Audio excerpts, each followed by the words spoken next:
Sometimes you just want to stay private.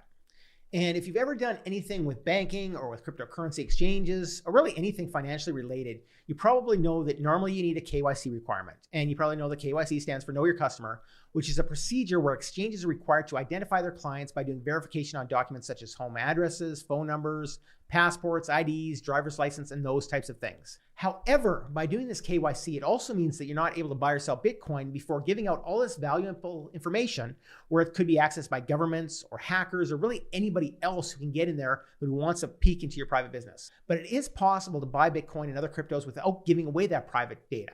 So today on Renegade News, I'm going to give you a couple of those ways. Welcome back to Renegade News. I'm your host, Glenn Kowalski. Every week on this channel, you'll hear the latest news, strategies, and tactics for breaking free from the system, paying less tax, and living anywhere in the world that you want. So let's jump right into it. Obviously, KYC requirements means that there's more information being centrally shared and stored. So therefore, it becomes more vulnerable to attack. That means that any hacker could see everything about you, and they can also see how much Bitcoin you bought, when you bought it, your banking information, where you withdrew it, all your coins, and so much more. So it really puts you in this very vulnerable position. But that's really only one of the few reasons that you might want to stay private and not use these KYC exchanges. The only one who's ultimately responsible for your financial freedom, your security, and your privacy. Using non-KYC Bitcoins and other cryptocurrencies is really not a choice anymore, it's a necessity. Back on April 5th, 1933, Franklin D. Roosevelt, the president at the time, decided to forbid U.S. citizens from hoarding any gold coins, gold bullion, and gold certificates. That was known as Executive Order 6102, where all of everyone's gold was confiscated at a price dictated by the government, and it became illegally to own those types of any type of gold. Today, if anybody wanted to exercise that same thing against you using Bitcoins, any of the coins that you purchased with your own name would be an easy target to confiscate. And there'd be no excuse that could help you in that kind of situation. And because the Bitcoin blockchain is completely open to tools like chain analysis, they would know exactly what address you were holding all your coins. And therefore, having non-KYC Bitcoins is simply a risk that you cannot afford to take. Now, all that being said, let's look at some of the options that you can use to get your new Bitcoins without needing to take those huge risks with your personal private information. The first and the easiest is to use Bitcoin ATMs. And that's probably one of the most approachable methods there are. And Bitcoin ATMs now exist in most countries. And they really only require, usually at most, a soft type of KYC, which would turn out to be really just your phone number at the absolute maximum. Sometimes you don't even do that. And if they do require a phone number, you can get a prepaid burner phone and use the number for that. Now, generally, the problem with this method is it doesn't allow you to make these huge transfers or purchases. Usually, you're limited to about $2,500 at a time, but it's still regarded as one of the best and the most easy ways to get started with anonymous Bitcoins. In most cases, the way it works is that the Bitcoin ATM is going to scan the code from your wallet directly and transfer your coins, or it can even print out a wallet, a paper wallet for you that has both your private and your public keys on a single piece of paper and then print that form out for you. And then once you have that, then you can use to, spend those Bitcoins wherever you like because it's not ever attached to you. It's really easy to find out where the nearest Bitcoins ATMs are by looking at websites like CoinATM, Radar, CoinATM Map, Bitcoin ATM Map, and a few others. The next option is to buy Bitcoin in person. And that's one of the easiest ways and probably the best way to get really large sums of Bitcoin without identifying yourself. And it's pretty old school. It's your face-to-face transaction between two individuals, one who has cash and one who wants to get the Bitcoin. Now, surprisingly, not a lot of people are participating in this market and a lot of people are scared of it. But if you get the contacts, it's really the best method to get those huge purchases. Like I said, up to thousands, hundreds of thousands of dollars. And one of the quickest ways that you can get started in this market is to participate in Bitcoin meetups in your area, because there's almost always at least one or two people there who are looking to do the same kind of thing and either buy or sell their Bitcoin. You can check some of the links for more information about Bitcoin and events and meetups near you. Like there's meetups and events listed in bitcoin.com, Bitcoin Wiki meetups, those types of places. Your next option is to buy Bitcoin from a store. And yes, that can be done. In some countries, there are physical stores where you can actually go and buy non-KYC Bitcoins. Now, in most cases, these stores work just like any other regular office place, but you go in there and you get the information you need to actually make these exchanges. Some of the Bitcoins that stores that operate online are things like Bitcoin Store in Croatia, BitIt in Paris, and LibertyX in the USA. Next, and an exciting way to do this is to mine your own Bitcoin. because KYC home mining is really an accessible method for most people to get completely anonymous Bitcoins.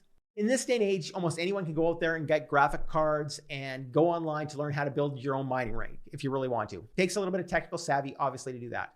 But underground secondhand dedicated Bitcoin ASIC mining hardware is also a huge marketplace, so it's easy to get equipment. Mining is such a crucial piece to the network security of a lot of different coins. So therefore, by default, you're becoming a vital part of that cryptocurrency infrastructure and that growing network effect. Also, as a bonus side effect, if you're living in a colder country, these mines take a lot of electricity and generate a lot of heat. So the machines are actually being used to heat your home as they're generating these Bitcoins. Secondhand mining hardware marketplaces are the most active on various Telegram groups that I'll put in the links. But there's Hardware Market Channel, there's Hardware Market, Miner Speak are just a few, and we'll add those lists to the description. You can also use online peer-to-peer exchanges, and these are some of the best options for larger purchases next to doing it face-to-face. In a lot of ways, they work similar to a face-to-face transaction, and your communication, your social skills can have a positive effect on your end outcome, but it's not necessarily as required because you're operating within these communities.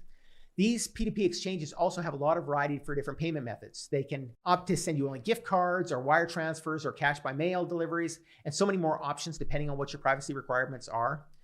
Here are a couple of quick links for the popular exchanges. There's Bisq, Agoridesk, HODL, BitValve, and WazerX. We'll try to add some links into the description as well. Another really valid option is to use a cryptocurrency voucher. And these are really highly convenient because they're fast and easy just to buy these vouchers. And they're really simple little readable cards, which you purchase either offline, depending on the country you're in, or you can buy them online. And they can really be an easy and quick way to get your hands on some anonymous coins directly in your own wallet of choice. And some countries actually have these huge Bitcoin voucher networks that operate in a very similar fashion to the Bitcoin ATMs. Whereas in other places, you can walk into a store like we talked about earlier and just purchase them right off the shelves. Some of those Bitcoin providers that are out there include Bitit, which we talked about earlier, CoinMe, Bitnova, and Mmoga.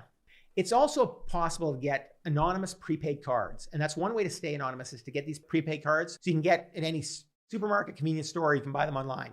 You can then use this card to buy Bitcoins through various places that offer small purchases without the need to supply any type of identification at all. Normally with these types of transactions and using these gift cards, you're limited to about 300 euros or $350 per purchase. So they're really only for small amounts of Bitcoin.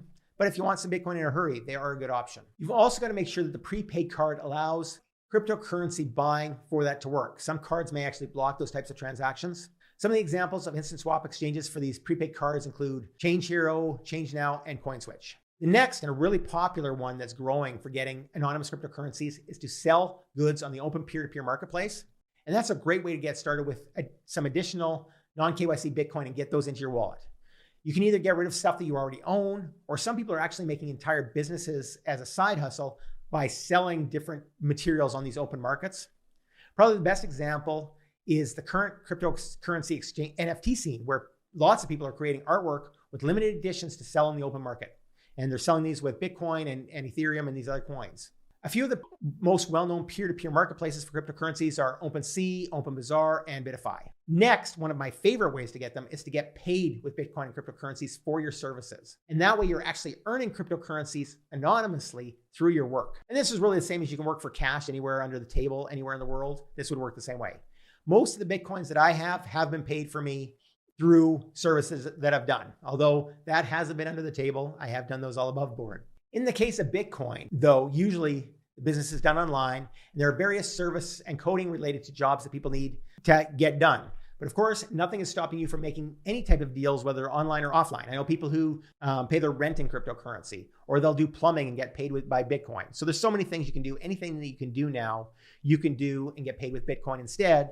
And technically those transfers are completely anonymous because nobody knows that they're sending to you. There's no KYC involved. And there's thousands of these made around the world all the time. And I think it's one of the fastest growing markets for Bitcoin. And there's a bunch of job boards now coming up that are specific to cryptocurrency gigs like CryptoGrind and Coinology, BitGigs, CanWork, Freelance for Coins, and Working for Bitcoins. So there's plenty of options that are specifically for working for Bitcoin. But like I said, you can negotiate this with absolutely anybody. And it's definitely my favorite way to get Bitcoin. Now, once you have your Bitcoin and you've gotten it anonymously, You obviously have to keep it that way, and there's certain steps that you have to take to actually keep them anonymous, and we're going to discuss that in another video. But in the meantime, let me know in the comments below if you've ever purchased private Bitcoins that are non-KYC, and the method that you actually use to do it, obviously without giving us too much detail. Also let you know of other ways of getting cryptocurrency without KYC and doing it privately if it's something that we haven't mentioned in this video. Because really, as the world governments clamp down more and more on us with new social credit systems in place, new medical procedure passports that are popping up all over the world, and so much more, obtaining these private coins is no longer an option. It's now becoming a critical means of survival for the new world that we're heading into. And for more information on cryptocurrency and other tactics for finding more freedom and liberty in this unfree world, check out the video that you see on the screen right now. I'm your host, Glenn Kowalski from Renegade News, and I'll see you over there.